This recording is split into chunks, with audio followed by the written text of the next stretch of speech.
Kim, on the dream episode, you were talking about being above your body when in the dream, or like being, you were able to kind of float above. And I was thinking about that.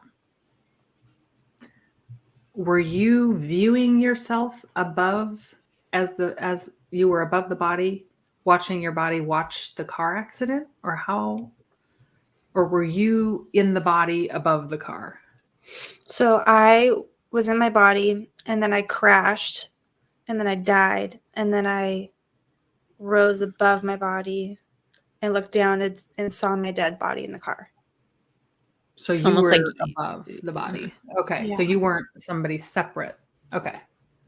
Interesting. so it's almost like she had a near-death experience in her dream, right? Or Yeah. a death experience. Yeah. The things that people describe when they have near-death experiences, right? Like I was above my body watching them perform CPR on me. That's what you had, but in your dream. Interesting. Yeah. Like when people say they see the light, like they're in between.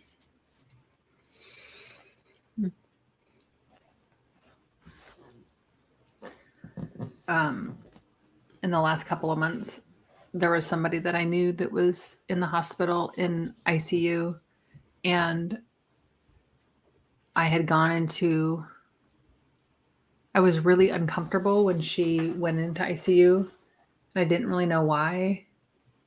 And when I went in to take a nap, I kind of tapped into what was happening, and I saw her above her body, trying to decide whether she was leaving or coming back. And then there go. yeah, and then when she did finally come to, I was so nervous about this whole thing, because I guess that's what I was sensing. I was sensing her decision to leave or come back. And then when she did come back, she had all the explanation of this, just let me go to the light, let me go to the light, I'm fine, let me go to the light. And so she was having what a lot of people describe during a near-death experience, which I think is fascinating. But I knew after that, like, meditation, that she was coming back. But I was really uncomfortable with, her sitting in limbo. Yeah, that's what it was. Yeah. So I was curious with Kim's experience of, what is happening with our soul when we do that, right? That near-death experiences. Maybe we should do a whole episode on that. I read a book that talked about, or that studied people from all different walks of life and different religions, and every single person who had like a near-death experience, they all described it the same exact way of like rising above your body and seeing the light and having the choice to like either stay or go. And yeah. I think it's really interesting you had that in your dream, though. Yeah. Like that's like that's just mind-bending. Right? But a lot of people describe near-death experiences kind of like a dream. Like it's a dream, kind of a dream state. Have you guys had a near-death experience? No. Mm-mm. Yes, do an episode on near-death experiences. I wonder why.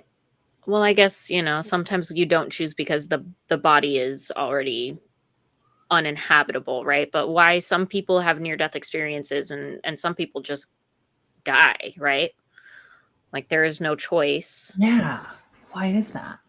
What grants people the ability to have the choice versus no choice at all? And I guess if the body is severely compromised, then there would be no choice. Nothing to survive inside, but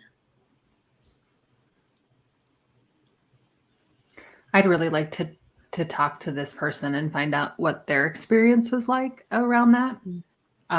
Because I was able to see my own experience and then tap into a different realm and see that experience. But everything that I saw, and it seemed like very, very close the choice was hers, and the choice was, are you going or are you coming?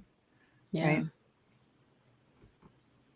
Yeah, I know my dad definitely had a couple near-death experiences, but he never was able to explain or verbalize what happened. But he always, whenever it would happen, he would always come back, like all of us would be traumatized by the experience, but he would come back and he would be like full of joy,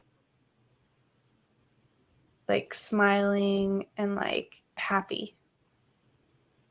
Because like when you're in that realm, almost it's peaceful. Right up there, yeah. Mm-hmm. And yet he was still very afraid of dying, though.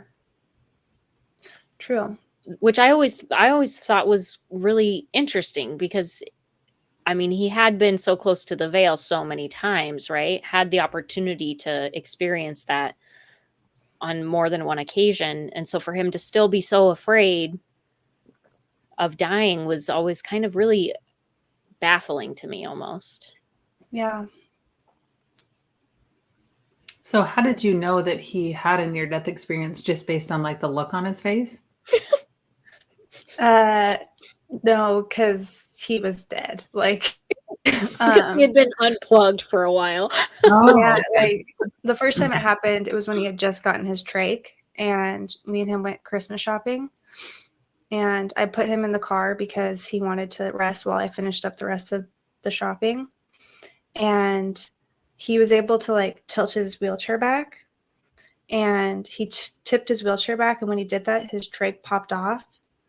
And I came back to the car like probably 5 or 10 minutes later, and he was just completely gray, like gone. And I put his trach back on. I tried like blowing air into his mouth and like doing CPR, which doesn't work when you have a trach, obviously. Yeah. Not the whole.